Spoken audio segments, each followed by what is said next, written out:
মাগুরা জেলা দলিল লেখক সমিতির সাধারণ সম্পাদক হিসাবে আমি বলতে চাই যে আমাদের এই মাগুরা সদরে আমরা যত দলিল লেখক আছি বিভিন্ন গ্রাম থেকে আমরা উঠে আসি। আমাদের কাজ করতে করতে রাত হয়ে যায়। আমরা প্রতিনিয়ত আমরা চাঁদাবাজের শিকার হই। কিছু দুই চারজন দুষ্কৃতিকারীর কারণে এর কাছে 200, ওর কাছে 500, সমিতি নাই, কিছুই নাই। আমাদের আসে জোর করে টাকা নিয়ে যায়, না দিলে মান অপমানি করে।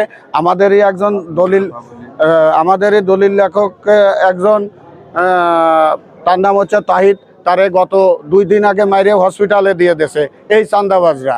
আমরা এর প্রতিকার করতে পারি না। আমরা এখন সবাই মিলে প্রতিকার করার জন্য একত্রিতভাবে আমরা রেজুলেশন করে মিটিং আটাং করে আমরা আজকে মিডিয়ার সামনে অতিষ্ঠ ঠেলাই আসতে বাধ্য হয়েছি। আমরা নাম বলতেও আমরা ভয় পাচ্ছি। আমাদের নাম বলারও কোনো ক্ষমতা নাই। আপনাদের মাধ্যমে প্রশাসনের কাছে আমরা জানতে চাই, এদেরকে খুঁজে বের করে ফেলুক। এদের এইখানেই আমাদের একটু করে রাখলি পারাই তারাই প্রশাসনই পাবে। আমরা নাম বলতে পারতেছি না বলতে গেলেই আমাদের দেখা যাচ্ছে যে পারিবারিক সমস্যা, বিভিন্নভাবে হুমকি ধামকি আসে। এই সমস্ত লোকজনই আপনার বিগত আওয়ামী লীগের সময় ওইরা আসে এই মেয়রের নাম ভাঙাইছে, এমপির নাম ভাঙাইছে, ওই চেয়ারম্যানের নাম ভাঙাইছে। এদের সাথে আরও 2-1 জন জড়িত হয়ে বর্তমান বিএনপির নীতি নির্ধারকের নাম ভাঙায় এই করে। আরও আপনার ওই পিকনিকের পয়সা দিতে হবে, এর খেলাধুলার চাঁদা দিতে হবে, না দিলেই মান অপমানি, এমনকি কলার ধরেও মারামারি করে। এর মোটরসাইকেলের সিট কাটে দেয়, এরে পথে যাওয়ার সময় হুমকি দামকি দেয়, ওরে এই হুমকি দামকি দেয়।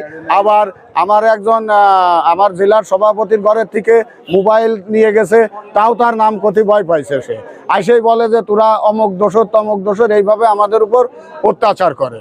আপনাদের মাধ্যমে বারবার বলতে চাচ্ছি যে আপনাদের মাধ্যমে প্রশাসনে একটু সহযোগিতা করলে আমরা এটা পারবো। কারণ আমাদের মাধ্যমে সরকারের লক্ষ লক্ষ কোটি টাকা আমরা সরকারকে ভ্যাট ট্যাক্স রাজস্ব আদায় হয় আমাদের মাধ্যমে।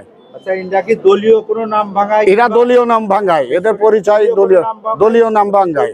পরিচয় দিয়ে এরা কেউ কথা বলে কিনা?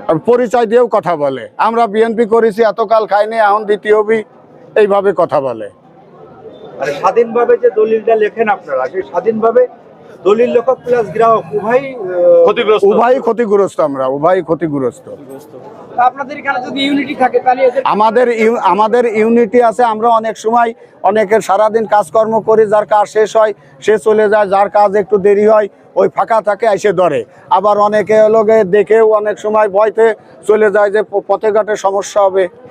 আমরা দীর্ঘদিন ধরে ফিল করতে এই 6 মাস হলো বেশিভাবে আছি। আমরা 6 মাস হলো খুব বেশি আছি। আমরা 1.5 বছর কম বেশি আছি, বইতে দিয়ে ম্যানেজ করতাম, এখন আর পারতেছি না। আপনাদের মাধ্যমে আমি আবারও বলতে চাচ্ছি যে প্রশাসনের দৃষ্টি আকর্ষণ করছি।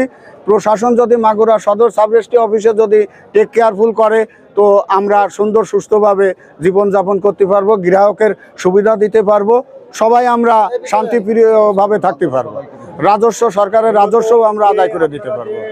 গ্রাহকের ক্ষতি হয়, গ্রাহক এখানে জমি কিনা বেচা করে, ওই টাকা নিতে ভয় পায়, নিরাপত্তার ভোগে আর কি।